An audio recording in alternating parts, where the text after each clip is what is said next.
Well, hello, everybody. Happy Wednesday to everybody. Hope you're doing well wherever you happen to be. We are at the next game of the 1987 American League replay on Strat-O-Matic Super Advanced.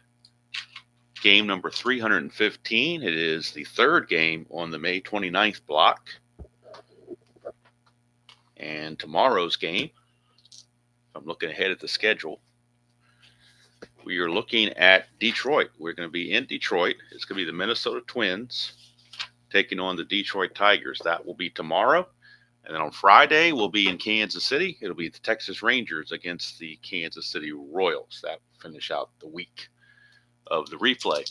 Hello, Mr. Gudeman. And in case you were curious, I'm not going anywhere without this. Got to have the coffee. So we have Floyd Bannister, a left-hander, against Bob Stanley, a right-hander. For each of the teams, we're at Comiskey Park. It's a symmetrical park, so singles are 1 to 9. Left and right. Home runs are 1 to 4 left and right.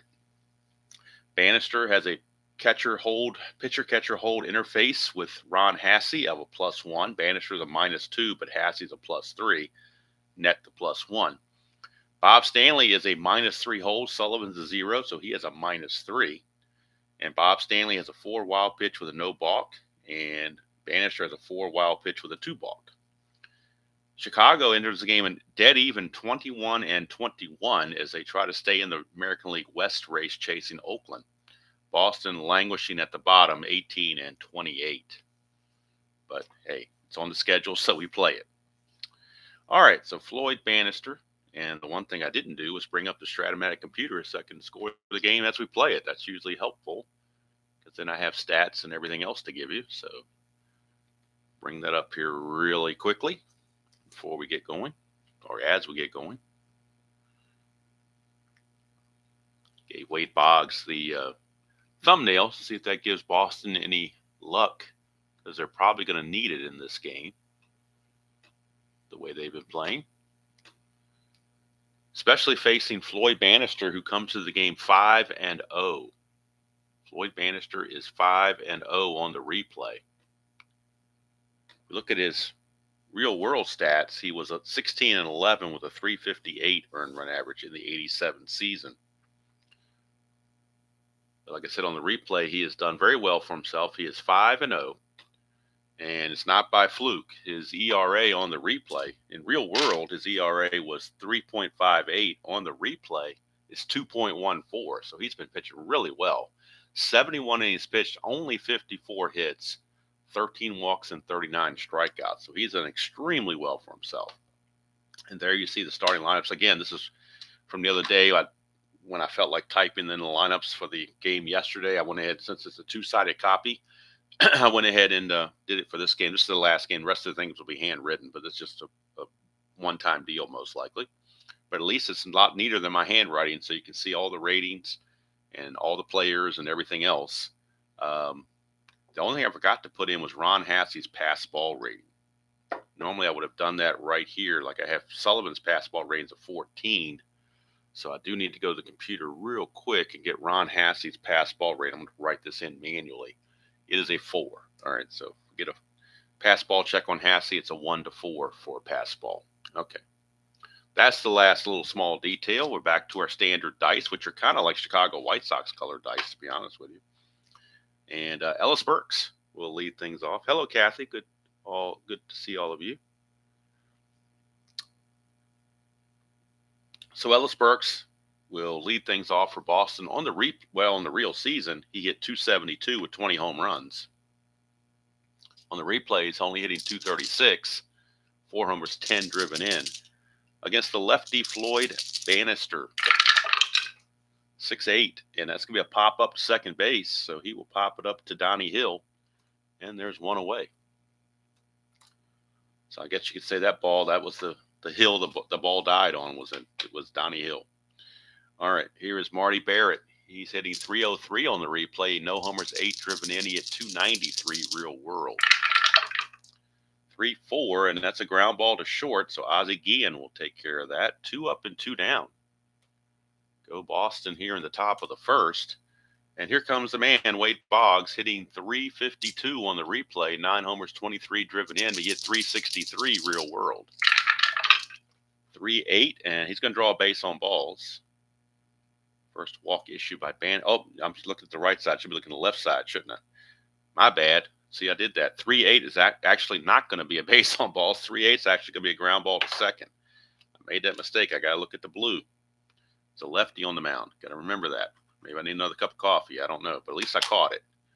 So that was the main thing. It turned out correct in the end. So it's a 4-3 ground out, and that's going to be a 1-2-3 inning for Floyd Bannister. Don't know how I can make a mistake like that, but it happens. But at least it was cited and corrected. All right, so nothing going on there for the Red Sox in the first. We go to the bottom of the first with Chicago coming to bat, and the enigma known as Bob Stanley is on the mound. He was a relief pitcher for most of his career, but because of Boston's lack of starting pitching, they threw him into the starting rotation. He was 4-15 with a 5.01 earned run average, so obviously not a highlight season for Mr. Stanley. On the replays, 2-3 with a 5.92 ERA, 49 innings pitched, 66 hits, 13 walks, and 30 strikeouts. So he has his work cut out for him. And ironically, the first batter for Chicago against the Red Sox is a guy named Boston, Darryl Boston. Boston on the replay is hitting 309, 516 driven in. He hit 258 real world. Left-handed hitter, 5'2", and that's going to be a fly ball right field X. That's going to Dwight Evans, so the play should be made. He's a 1, so he can't make it. You know he's going to get to it. The E2, the only errors on E2 were 3, 16, and 18. And he makes the play for out number 1, as you might expect Dwight Evans to do. One of the better right fielders of all time. Maybe, arguably, other than maybe Roberto Clemente, is probably the best right fielder of all time outside of Roberto Clemente. Very close. I mean, you can make a good argument for it, put it that way. I know there's some other guys back in the Brooklyn days or whatever that maybe I don't know about, but I never saw Clemente play live, so best right fielder I ever seen play live was Dwight Evans. All right, here's Gary Redus, 256 hitter, 413. 4 homers, 13 driven in on the replay, 236 real world. Redus, 6'7", and that's going to be a 1-12 single. That's an 18. So he's going to line it to Spike Owen at shortstop for out number 2. And of course, around 1 o'clock this afternoon, I'll replay game number 4 of the World Series that we just played last night. The Toronto won to even the series. And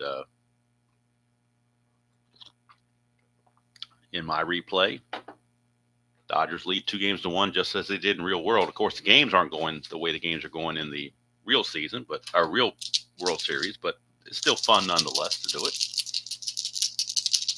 Hello, Dr. D. I'm talking fielding, Dr. D, not all around. Hank Aaron, obviously one of the best players of all time, if not, he's in the top 5 for sure. But I'm talking fielding first base, right fielders. Hank Aaron couldn't hold a candle to Dwight Evans fielding the ball. You can pound him to death hitting the ball, but not. We're talking.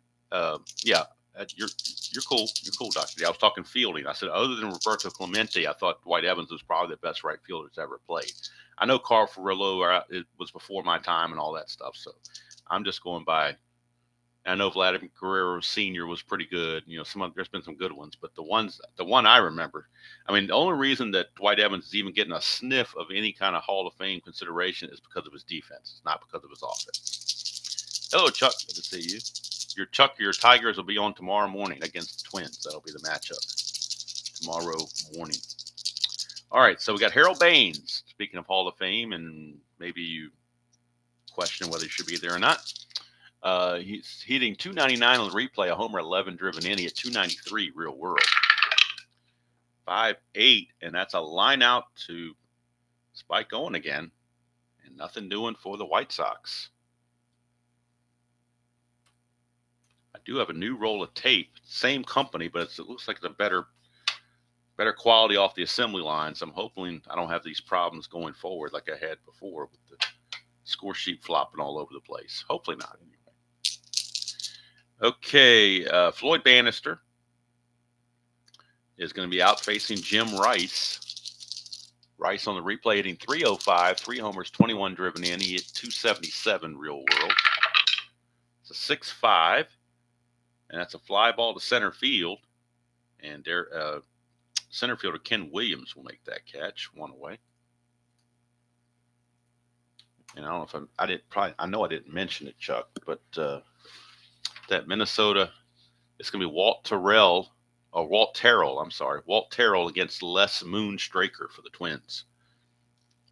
Terrell against Straker. That'll be the game tomorrow morning.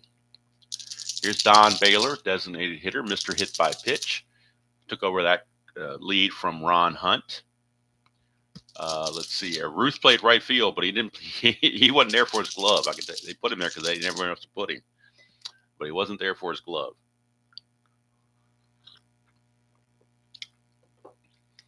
All right, so on the replay, 247, 5 homers, 22 driven in. He hit 245 real world. 110. That's a pop out to third. That's going to be taken in by Royster, who's playing third base today instead of Hewlett. They're giving Hewlett the day off. And Jerry Royster, who plays a little bit of everywhere, is at third base today. Speaking of Dwight Evans, here he is. Dwight Evans. On the real season, he hit 34 home runs and hit 305.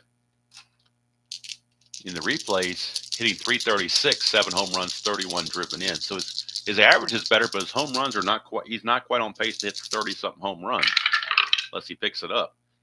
411, and that's going to be a fly ball right field X. We are looking at Gary Reedus. He's a 3E8. 3-9 for a right fielder. 3 and a 9 is an F2, and that's an 8, and he is an E8. 8 and 8. There is no 8 there, so it's a good play for Gary Reedus. And one right fielder flies to another, and it's another 1-2-3 inning for Floyd Bannister. We go to the bottom of the second, no score. And first baseman Greg Walker will lead off.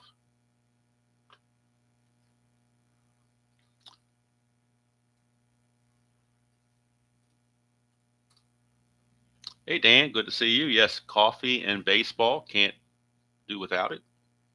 Of course, if I wouldn't do that watching the World Series last night because I can't drink coffee at 9 o'clock at night and think I can go to sleep. So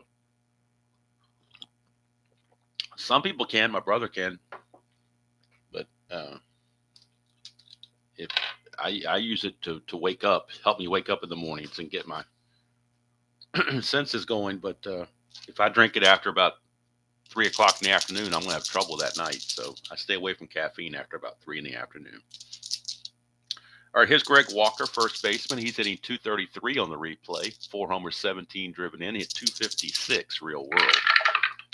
It's a 412, and that's a fly ball to right field X. So we know that Evans is going to get to it with a 1. And as we've seen before, with an E2, the only error is 3, 16, and 18. And he will not make an error there, so that's an easy play for Dwight Evans. 1 away, and that will send up Ron Hassey. Decent hitter for a catcher, but never a very good fielder, at least not in this season. Although he wasn't a very good hitter in this season either. 214 hitter with three home runs, but he's a 4 with a +3 for an arm, so not all that great. On the replay, he's hitting 234, a homer, and 8 driven in. Like I said, he's hitting 214 in the real season, but 234 on the replay. 1-9, and he's going to draw a base on balls. That's the first walk issued by either pitcher, and actually the first base runner for either team. It is a Ron Hassey walk, and he runs at an 8 with no steal chances, so there's no chance to hold him on for anything. And here's Royster, and third base was his primary position because that's what Strat has listed first. And my understanding is Strat, when they put their things up here, their ratings up here, they start with the guy. They start with where they played the most and work their way down, as far as I'm aware. So that tells me, without looking it up, that Royster played third more than any place else. He's not very good, 4E20, so he's not very good, but he played there. He had 265 with 7 home runs. His claim to fame was being a all-around kind of, utility type player. Although when he came up, he was strictly a third baseman, but he didn't hit all that well. So to keep in the league, he had to learn how to play other positions, and that's why he's rated second, short, and left field. So Stanley to Jerry Royster on the replay. Royster is tearing it up, hitting 349, 2 homers, 6 driven in, just 43 at bats. Whoa, we got hop and dice. Let's re-roll that again. 6-8, and that's going to be a single to center field. But Ron Hassey, as slow as he is, he may be one of the slowest people in the league. He is definitely not going to take the extra base or even attempt it. So just a one-base advancement puts runners at first and second. And that brings up the shortstop, Ozzie Guillen. Guillen on the replay is hitting 275, a homer and 12 driven in. He at 279 real world. Thank you, Dan. It's a type. This is the one time I did a typed one like I did yesterday. That's it. I'm going back to handwritten after this. So it's a rare thing. I just was in the mood to do it, so I did it. Thanks to my PDF editor. It's the only way I can do it. Tell you, PDF gear, if you don't have it, it's free. Get it. I love it. And I'm not very computer literate, so if I can use it, anybody can use it. All right. So Ozzie Guillen steps to the plate. 5-8. Lines out to shortstop. That's the third time they've lined out to Spike Owen in this game. And none of those have been failed ballpark checks. They've been on the cards. So must be a lot of lining out to short going on around here. And here's Donnie Hill. He's getting a start in place of.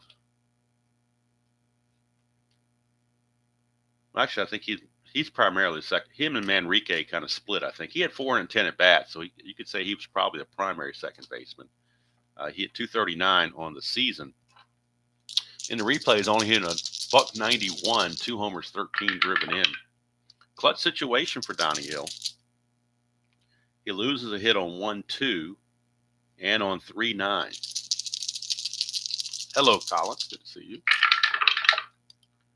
3-7, however, is a line out to first base, and Billy Buck will snag that to end the inning. So nothing going on here. Through 2 innings, we got no score.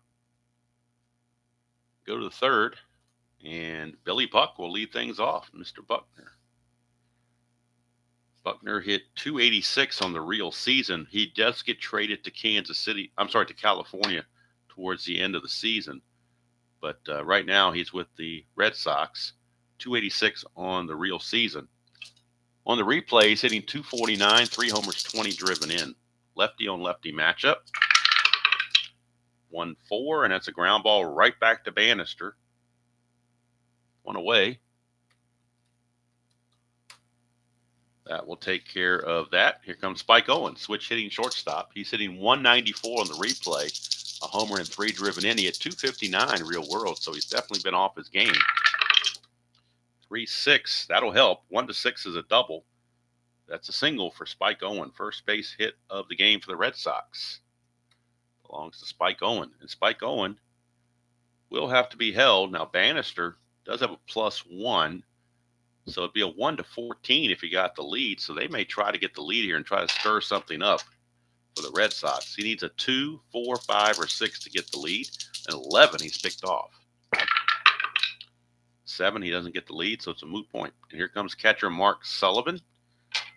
Allegedly, he's been accused of being one of the worst cases of nepotism in baseball, where I believe it was his father, his uncle, or something. It was Haywood Sullivan of the Red Sox management, saying that's how he got his play in the big leagues, was by his name.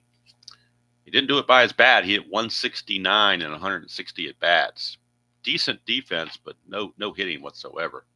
On the replays, he hit a .91, 2 homers, 10 driven in. Sullivan 3-7, and that's a strikeout. First strikeout for Bannister. Oops, that's out number 2, but strikeout number 1. And we'll flip the order back over to Ellis Burks. Owen still at first base rather. Burks popped to second his first time up. 5-9, and it's a ground ball to second base. Donnie Hill will make the play. And the Red Sox go quietly here in the third inning. We go to the bottom of the third, still no score.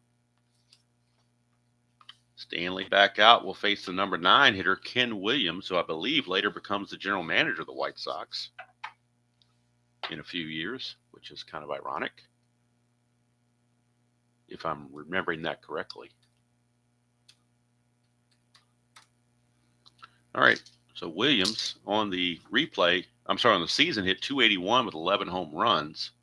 On the replay, he's only had 23 at bats, so he's just starting out, but he's only hitting 087, no homers or runs driven in, so he's got to start picking it up. 5-4. Fly ball center field X. We're looking at Ellis Burks. He's a 2E5. 2E5 for Ellis Burks. 2 and a 13 is good. E5 and an 8 shouldn't be a problem, and it is not. So Ellis Burks will make the play, retiring Ken Williams. One center fielder flies to the other. One away, and we flip the order back over to Darryl Boston, but it is high time for coffee, so got to do that. And there will be a 7th inning stretch break because I'm going to need to heat this coffee by the 7th inning for sure. Miss Kathy does have a trivia question for us in the top of the 5th, so we'll be looking forward to that. Here's Boston. 3-4, and that's a ground ball right back to Stanley. 2 away, so Bob Stanley holding his own. A pitching mismatch against Floyd Bannister, but he's holding his own so far. Here's Gary Reedus. 110 for Reedus. He's going to fly to left, and Jim Rice makes the catch. And boy, 3 innings down very quickly with nothing going across. Goose eggs on the board. We go to the top of the 4th. Nothing on the board yet for either team. It'll be Barrett, Boggs, and Rice, heart of the order for the Red Sox against Floyd Bannister.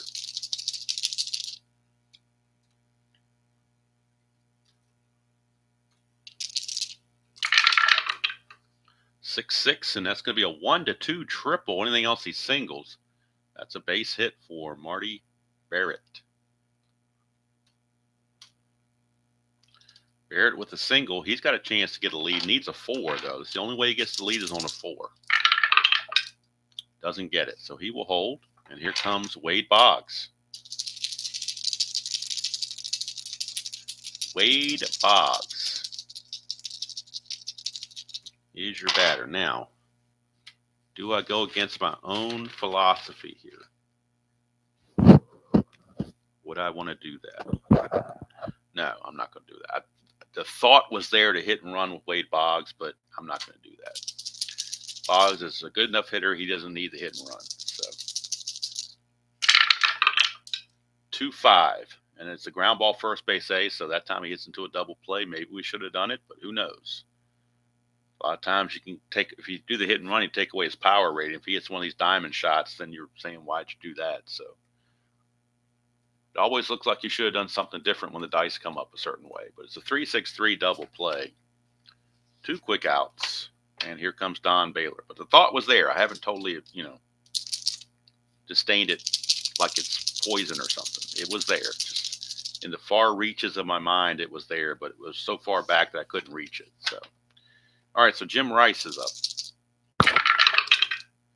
3-8 for Rice, and he's going to draw a base on balls. That's the first walk issued from Bannister. Rice no threat to run, and here comes Don Baylor.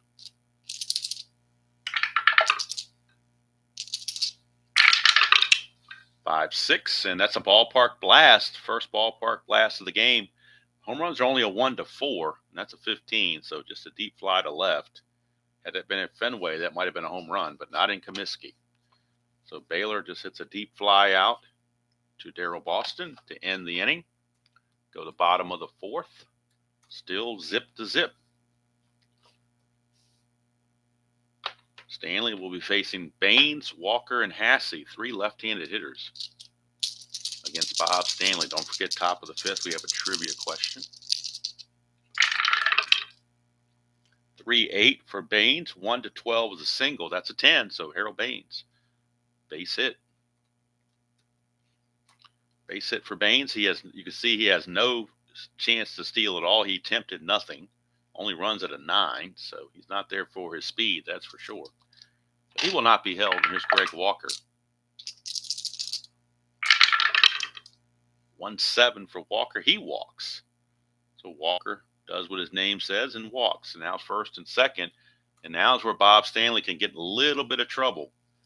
First and second, nobody out. But he does have Ron Hassey up. And Hassey might be a good candidate for a double play because he's so slow. We shall see. 5-6, but he's going to walk. So all of a sudden, Bob Stanley losing control of the strike zone, his third walk, and it's going to load the bases. So as soon as I talk about how good Bob Stanley was doing, or how well he was doing, I guess is proper English. His bases loaded, nobody out for Jerry Royster. The infield's going to play back. They got to get outs. So they will trade a run to get 2 outs if they can do it. 2-6, and that's a strikeout, so that's going to help. Now a double play would get him out of the inning. That is the first strikeout for Bob Stanley. So that's going to take us to Ozzie Guillen, rather. With the bases loaded and 1 out, infield looking for the double play to end the inning. Ozzie Guillen. 2-10, but not going to happen. 1-7 is a home run. That's a 16. It is a base-clearing triple for Ozzie Guillen. Guillen on the season had 7 triples. He's got a triple on his own card right here on the 210. And the split chance 8-20 is a triple. That's a 16. So no grand slam, but it will be a triple that clears the bases. And the White Sox take a 3-0 lead as Ozzie Guillen, of all people, comes through with a bases-loaded triple. And there's still only 1 out, so the infield's going to have to come in for Donnie Hill's at bat. Red Sox trying to cut off the run. That's a 2, chance for Balker, pass ball. Sullivan does have a 14 pass ball rating, so if we go to that, they could get a run off the pass ball. Stanley has no balk rating, so they're hoping to get a 1, 2, or 3 here. And they don't, so we're going to Sullivan's pass ball rating. He's a 14. If we get a 1-14, the run's going to score. And it does. It's a pass ball on Sullivan, and that brings home run number 4. Pass ball on Mr. Sullivan.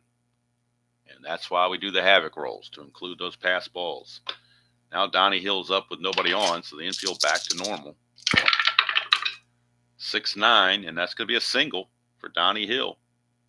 Hit parade continues, so this could be the beginning of the end here for Bob Stanley. He has just seemed to have lost it all of a sudden. He was doing great through 3 innings, but the 4th inning showed up.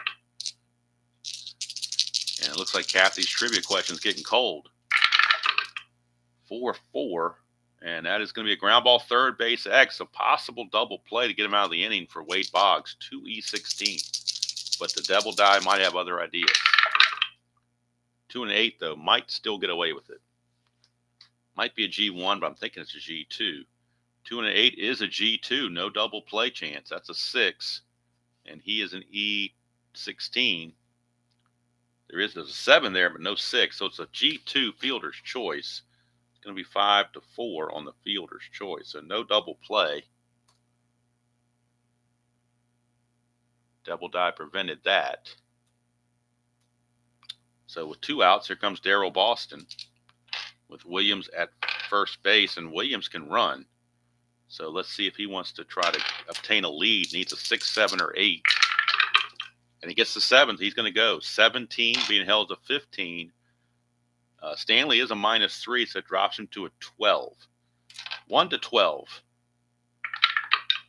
And he gets caught stealing. But they were playing with house money, so.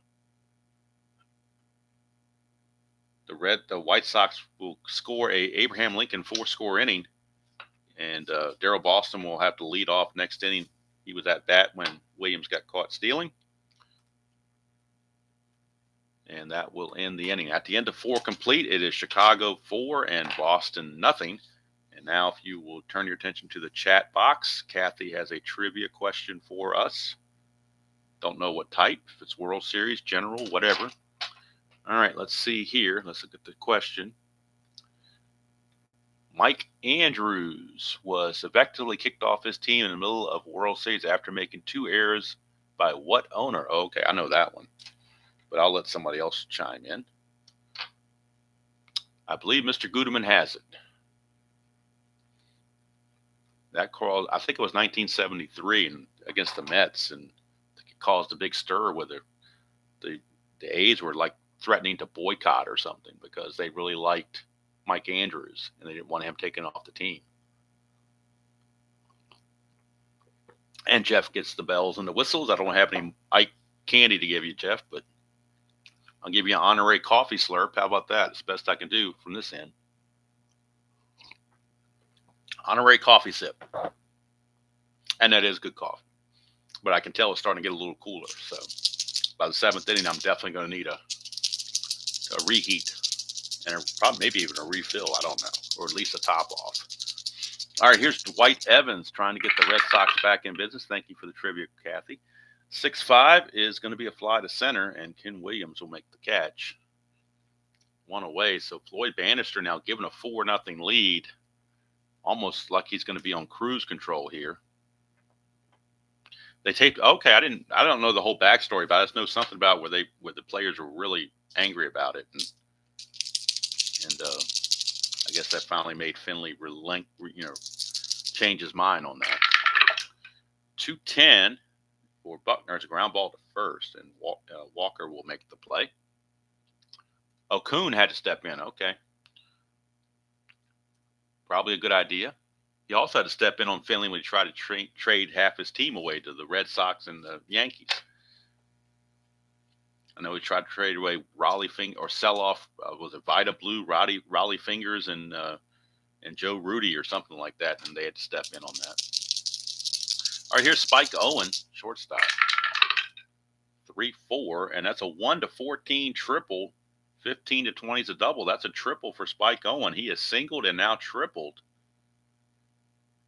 He had 7 triples real season. If a triple's on his card, I'm not going to take it away from him, that's for sure. Because if it's on his card, that means he deserves it. Now, Mark Sullivan gets a triple off Bannister's card. He ain't getting that, that's for sure. As slow as he is, he had no triples, and we're not going to let him have one here either.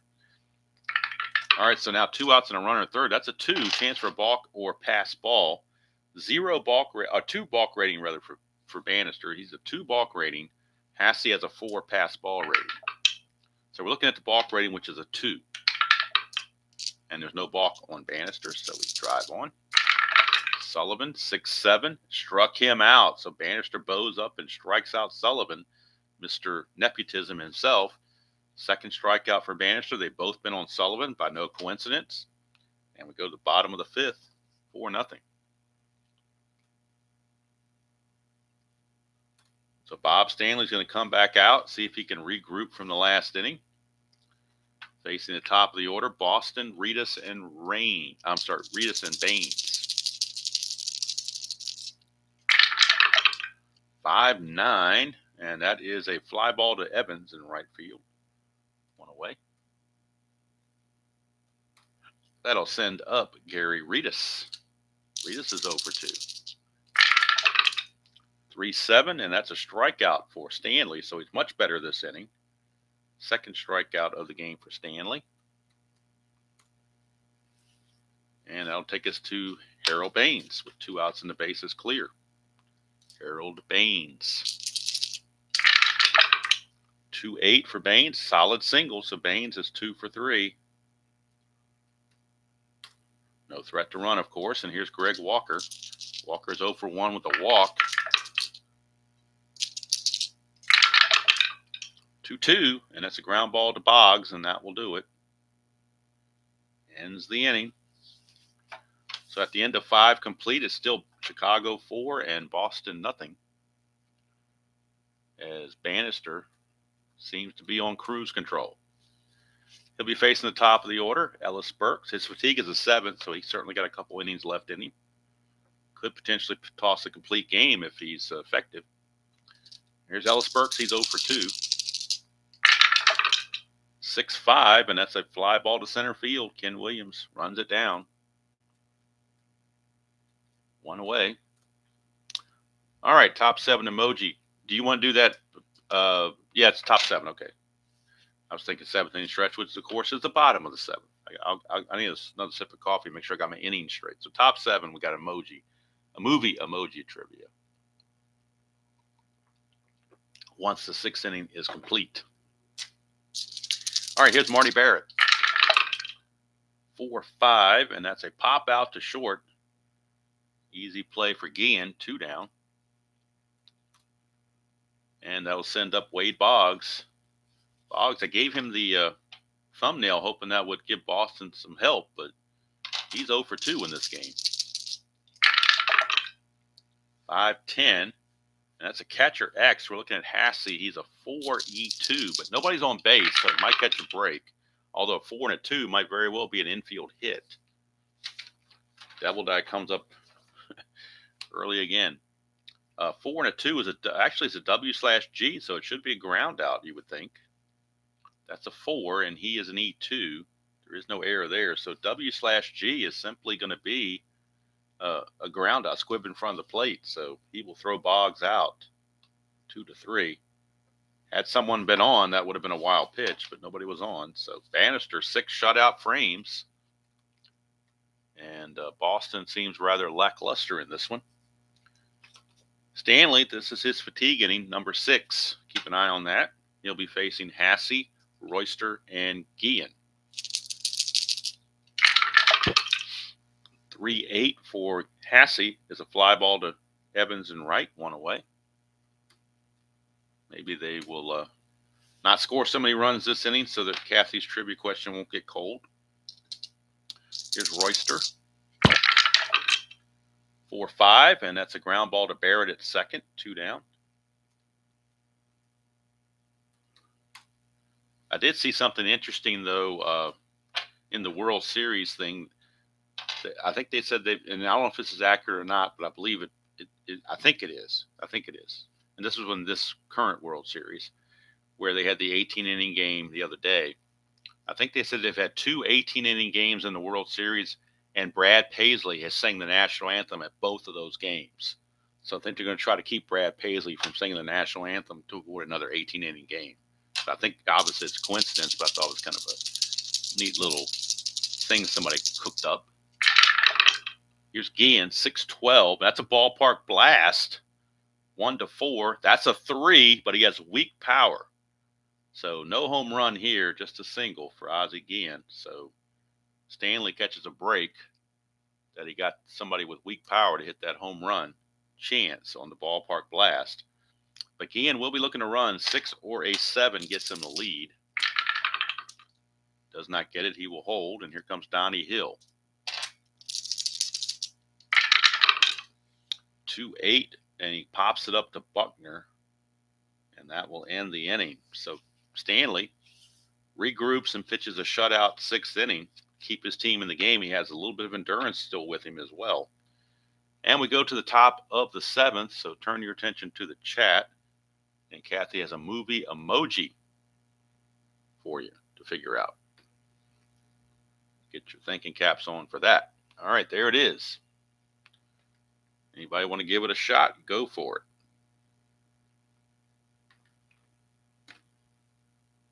My eyes are not that good, so I got to take my glasses off to check that one. All right, Jeff says Batman. I see a bat in the first thing, but I don't know what else is behind it. We got to get specific on which bat. There's like 18 Batman movies, so we got to figure out which one. Dark Knight Rises Again, whatever.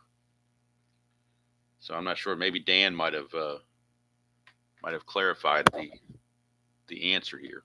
So Dan got it with the Dark Knight. All right.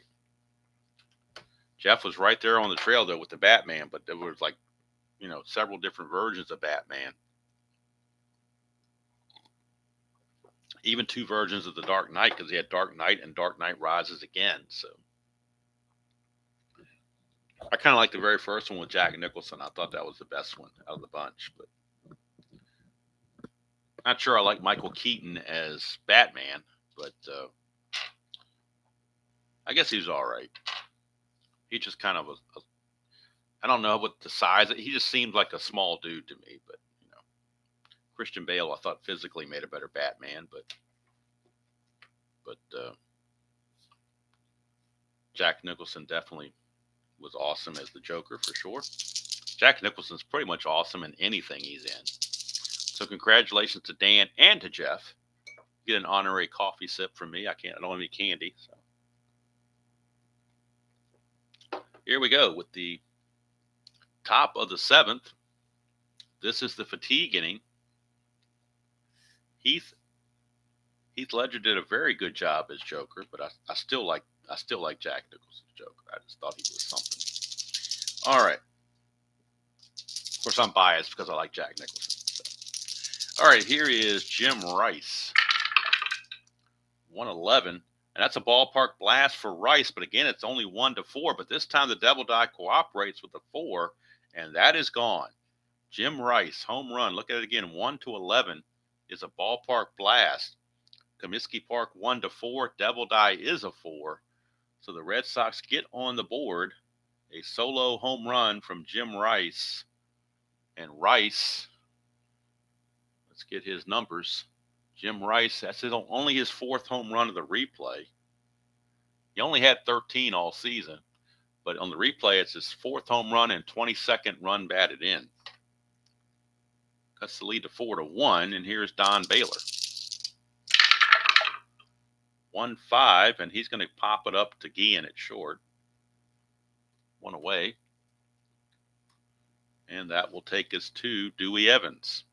And there will be a 7th inning stretch break because my coffee has gotten lukewarm at best, and I'm going to need to refresh that. And we do have a top 9 emoji. Don't know if it's a movie emoji or some other kind of emoji, but top 9. Look forward to that. Dewey Evans, 3-3 against Bannister, is a ballpark single check. It's 1-9. That's a 16, though, so he's still going to ground it to short. And there's 2 away. So just a hiccup for Bannister giving up the home run to Rice. Now we have Buckner. Buckner's 0 for 2.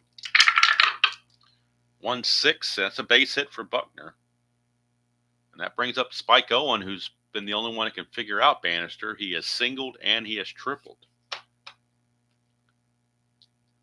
So Spike Owen, of course, Buckner not being held. Spike Owen, 3-7, and that's a fly to left. That's going to end the inning. So nothing to 1 run there is it, but nothing after the home run from Rice. So we go to the 7th inning stretch. Stanley will come back out and start the 7th inning. Don't know how long he'll last. They do have bullpen activity starting to stir down there. It'll be Williams, Boston, and Reedus when we come back, but it is the bottom of the 7th inning stretch time. And, of course, it doubles as my coffee eating time. So while I go heat my coffee, it also doubles for stretch, so I can stand up and walk downstairs and get a little stretch in at the same time. It's multi-purpose functioning here. And if you are curious, you can find this on YouTube. It's under, I don't know how well it's going to show up on the computer. Let me see here. Show you the one I use. It is right here. It's called Nancy BEA Heffley Dodger Stadium. That's what I use. That's the version that I use because it just seems to be clean to me, and it lasts exactly enough time for me to go down and get my coffee, which usually takes about 45 seconds to a minute. Usually about a minute because I like to heat it for 30 seconds. So about a minute long, which is about what it needs to be. Their version is a minute and 21 seconds. So that gives me plenty of time to go down and do that and not feel rushed. So bottom of the 7th, take me out to the ball game time. You can stand and sing, and I'm going to go heat my coffee.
And it works out pretty well for me.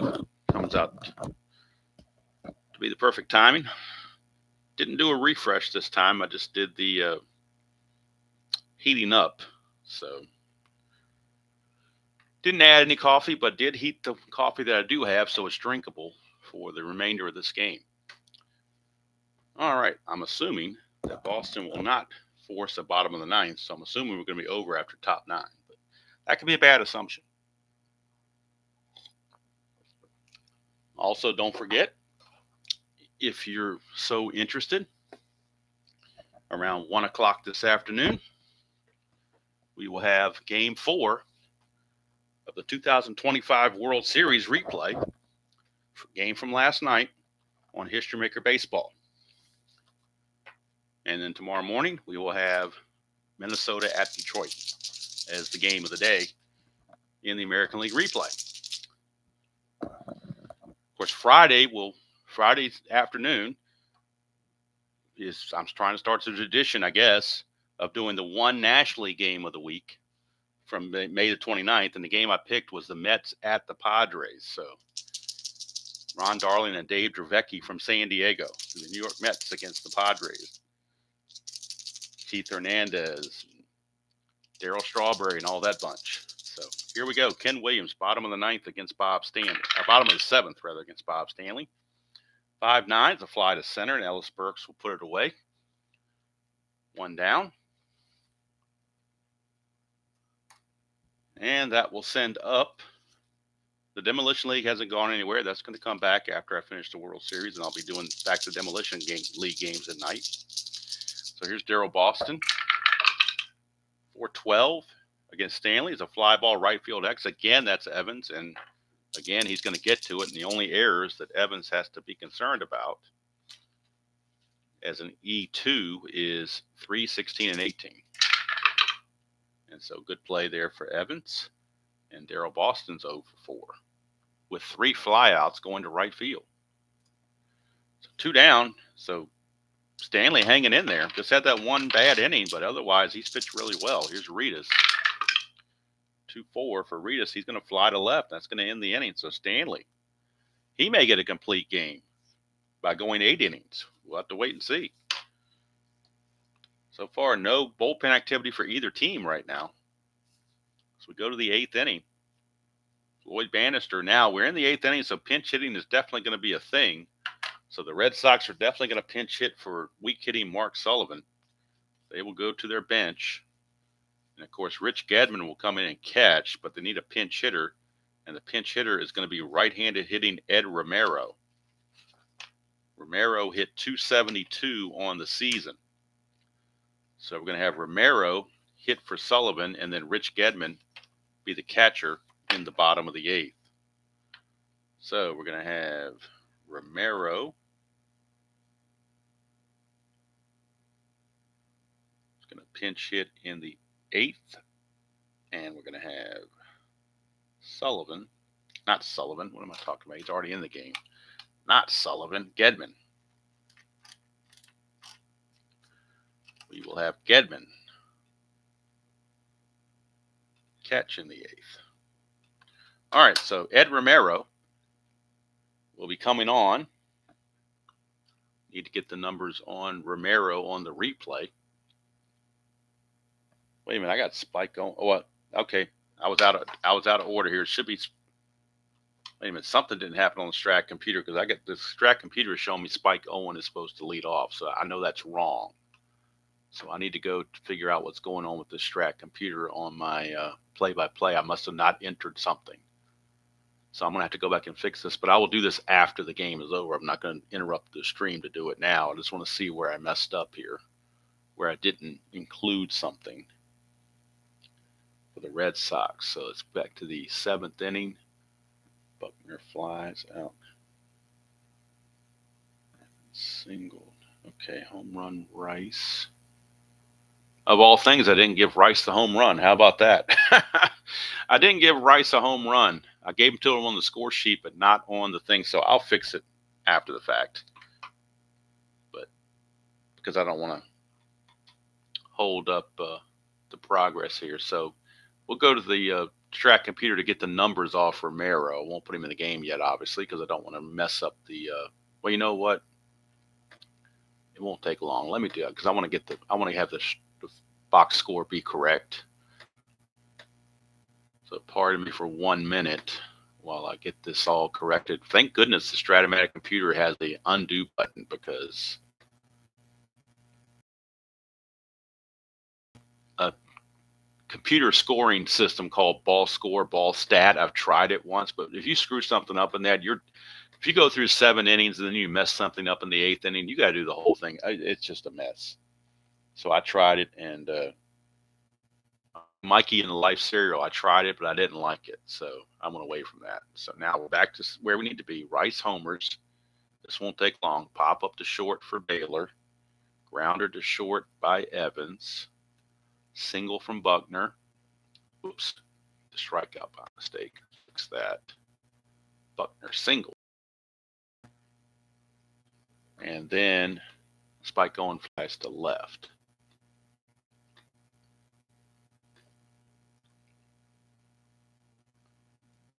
Then we go to the bottom of the 7th. And we have Ken Williams flying to center. We have Boston flying to right. And we have Ritas flying to left. Okay, now we're all caught up. Now with Sullivan up, I can bring in Ed Romero and put him in the game for real. Ed Romero, like I said, on the real season, Ed Romero hit 272. No home runs, but he hit 272. On the replay, hitting 303, no homers and 9 driven in. So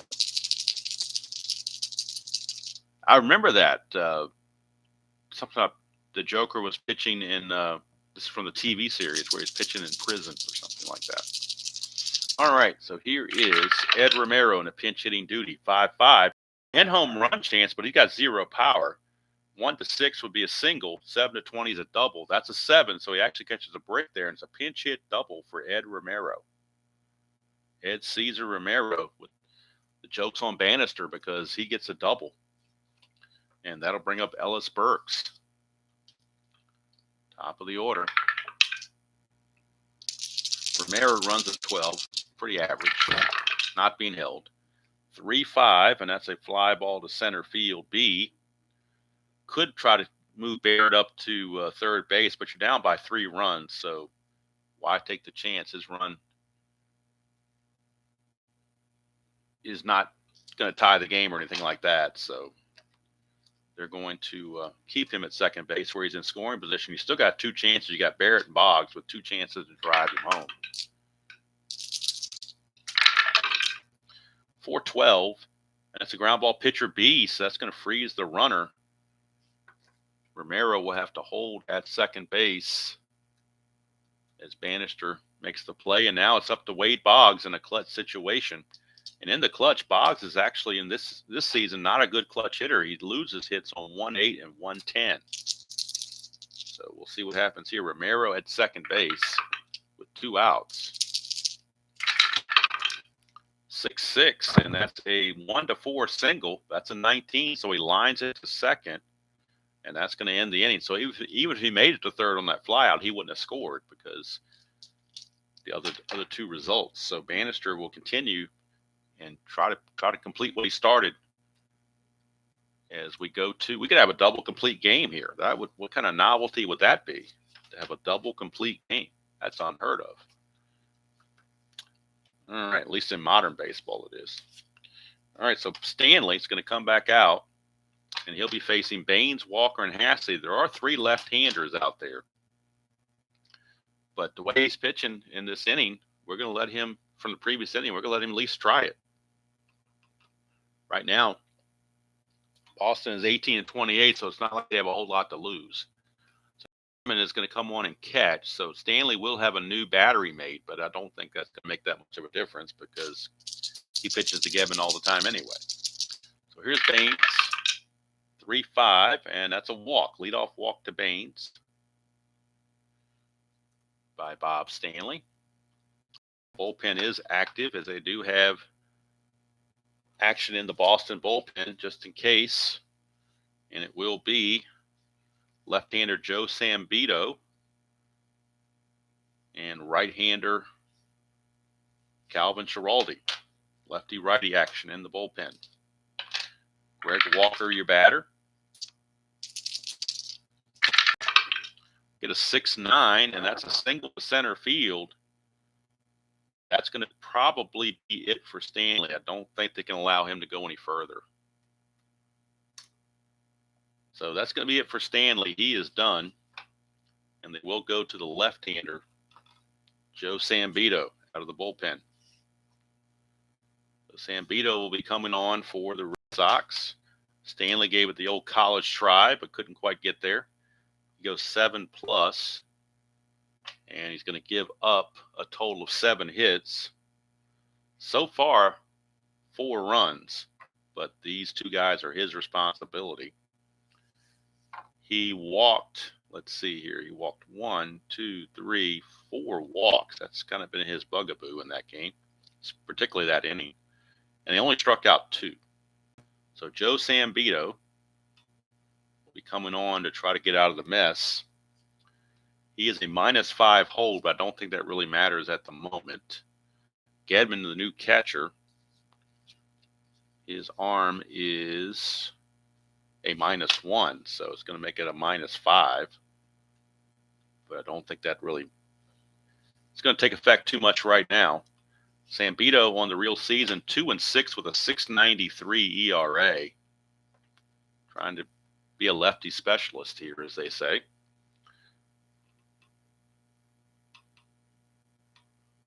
And we go to the bullpen for Mr. Sambito. Where are you? There you are. Sambito will be coming on. On the replay, Joe Sambito. Whoops. On the replay, Joe Sambito 0-2 with 2 saves and the 6.91 ERA. So he had 6.93 real world. He's at 6.91 right now. 14 innings pitched, 19 hits, 5 walks, and 12 strikeouts. First and second. I'm not sure what you mean, Dan, by digitized. You mean blurry? Or you mean, because it looks all right to me, I guess, from what I can tell. I don't know. Not quite sure.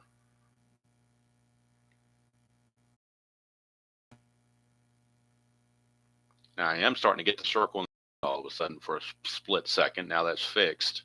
So hopefully that'll square away whatever the problem is. So Ron Hasse is up, and he will swing away against Joe Sambito. Don't forget, we do have a trivia in the top of the 9th. 2-2 is a foul out the catcher, Mr. Gedman. So Hasse fouls out for out number 1. And that's going to bring up the right-hander. Yeah, I don't know. Hopefully it's not doing that. Hopefully it's not doing that all the way around. I hope not. Of course, it's the internet, and you're subject to what the internet will do. You got Jerry Royster coming up.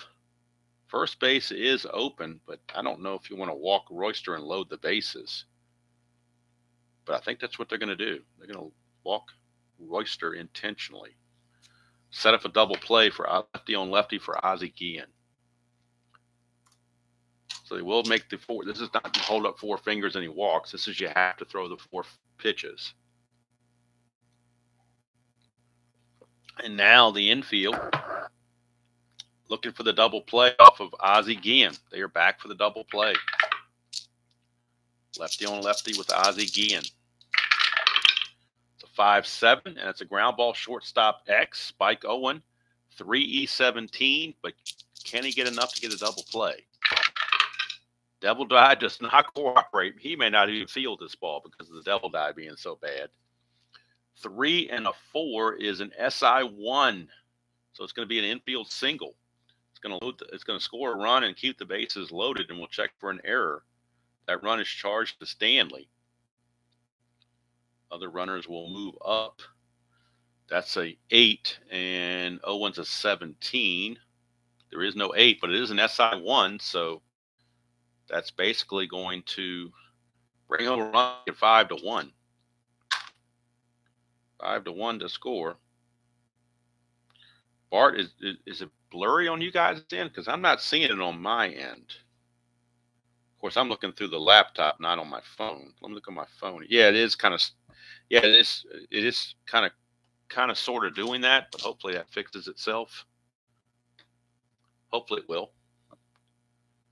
Hopefully it will. We can hope so. Good old Comcast is all I can tell you. Xfinity, whatever you want to call it. All right, so Guillen gets the infield single to score the run, and here comes Donnie Hill. And the infield now is going to play in. They don't want to give. They don't think they can turn a double play, so they're going to play the infield in. 1-7, and that's a fly ball center field B, possible sacrifice fly. Greg Walker only runs an 11, but they're going to try it. 1-11, you add 2, makes them a 13, the 0 arm. So 1-13, it's a sacrifice fly. And he's out at the plate, double play. Wow. How do you like that? A double play takes care of business. Fly to center to Ellis Burks. And then Walker is out 8-2 for the double play. Wow. Interesting there. Hopefully this thing I don't want to restart it because the game's almost over, so I'm just going to try to get through it. But the double play,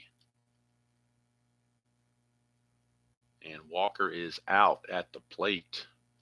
It's going to go 8-2, and that will end the inning. And we can finish the numbers on Stanley. He gives up 5 runs, all earned, in his outing. Sambito pitches 1 inning, gives up a hit, walked 1 intentionally, nothing else.